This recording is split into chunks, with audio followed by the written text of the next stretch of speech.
Assalamualaikum warahmatullahi wabarakatuh. Anak-anakku sekalian, selamat berjumpa kembali dengan saya Tuh9 WRJ Channel.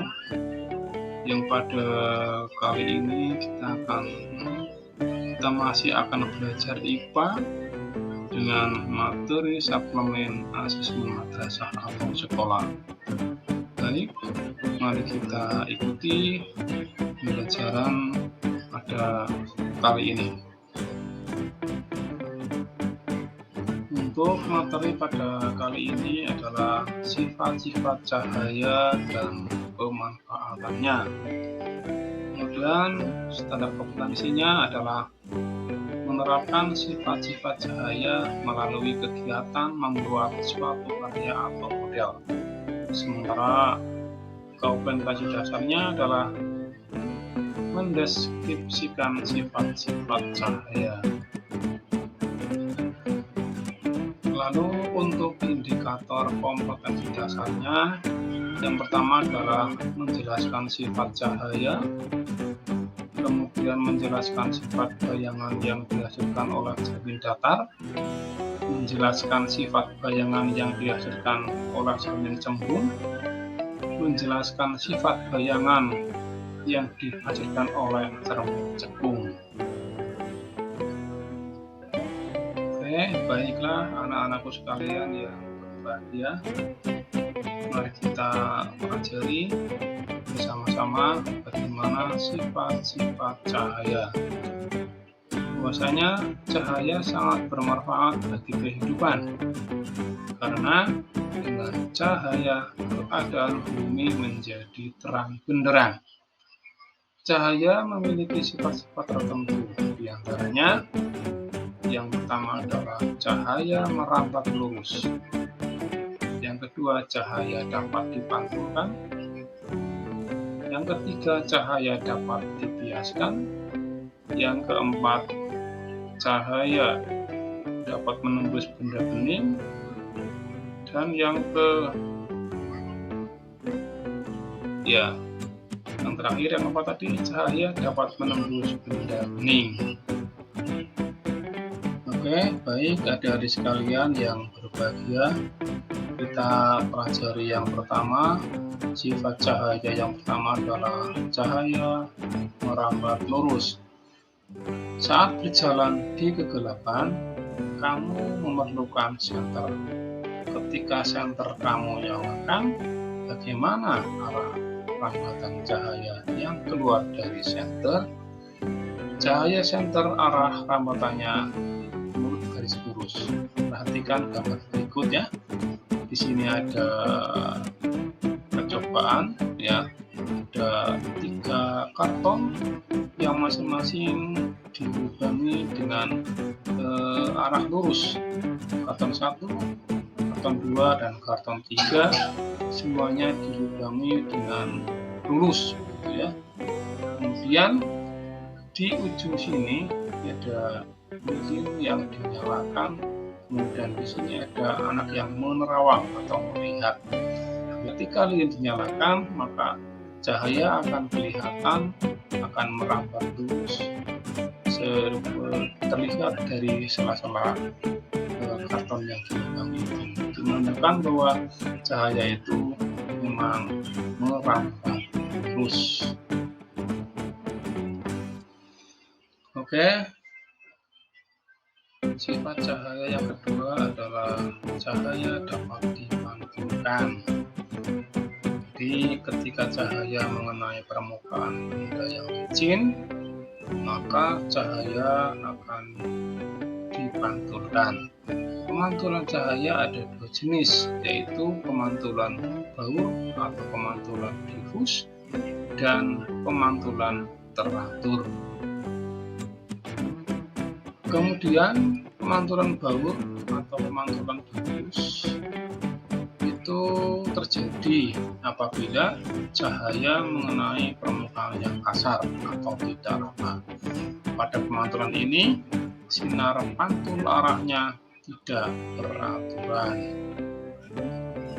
Lalu pemantulan teratur. Mantratator adalah terjadi jika cahaya mengenai permukaan yang rata atau licin dan mengkilap.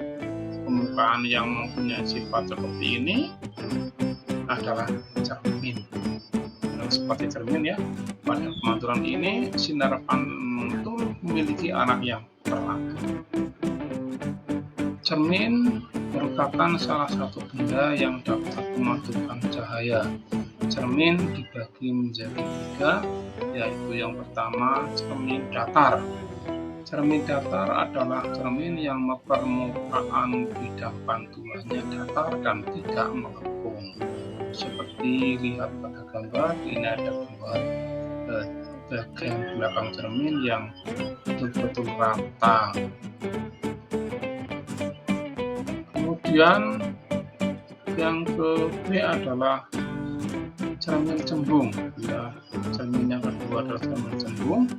Cermin cembung adalah cermin yang permukaan bidang pantulannya melengkung ke arah luar. Sebagaimana contoh, itu ada bagian belakang cermin itu melengkung ke arah luar atau menonjol ke depan. Lalu untuk cermin yang ketiga adalah cermin cekung. Cermin cekung adalah cermin yang bidang pantulannya ke arah dalam. Jadi cekung gitu ya, seperti gambar ini. Ini bagian belakang cermin ini melengkung ke dalam, seperti halnya pada pada kaca untuk baterai untuk charger itu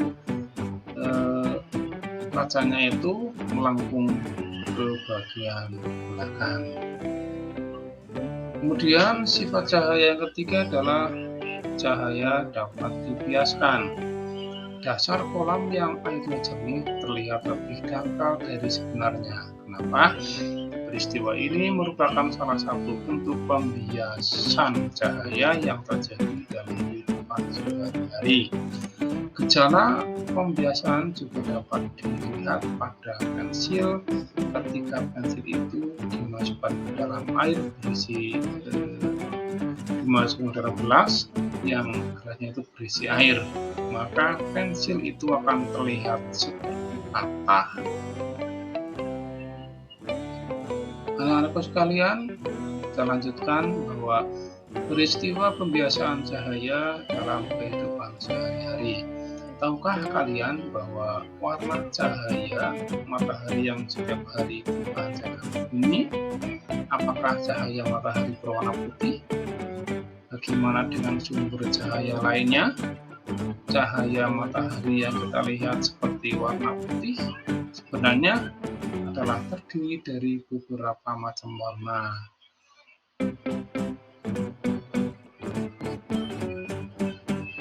Demikian juga dengan pelangi yang terjadi karena peristiwa penguraian cahaya matahari.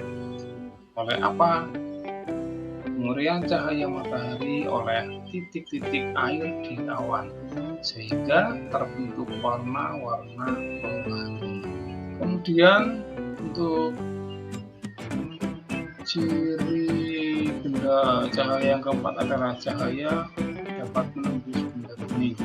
Cahaya dapat menembus benda bening yang transparan seperti kaca, mika, plastik, dan air. Hal ini dapat dibuktikan ketika cahaya matahari di luar dapat masuk ke rumah melalui jendela kaca. Selain kaca, bahan yang lain yang tembus cahaya adalah seperti plastik, mika, dan juga air. Kemudian, bagaimana sifat bayangan pada cermin datar? Cermin datar, bayangan pada cermin datar mempunyai sifat sebagai berikut. Yang pertama, ukuran bayangan sama dengan ukuran benda. Kemudian jarak bayangan sama dengan jarak benda ke cermin. Yang ketiga, penampakan bayangan berlawanan dengan benda. Yang keempat, bayangan tegak seperti bendanya. Yang kelima, bayangan bersifat semu atau maya. Artinya, bayangan terlihat di cermin tidak dapat ditangkap layar. Lalu, bagaimana Bagaimanakah sifat bayangan pada cermin cembung? Sifat bayangan pada cermin cembung biasanya digunakan pada kaca spion kendaraan bermotor. Bayangan pada cermin cembung bersifat satu, semu atau maya. Yang kedua, tegak seperti bendanya. Yang ketiga, lebih kecil daripada benda yang sesungguhnya. Lalu, bagaimanakah sifat bayangan pada cermin cekung?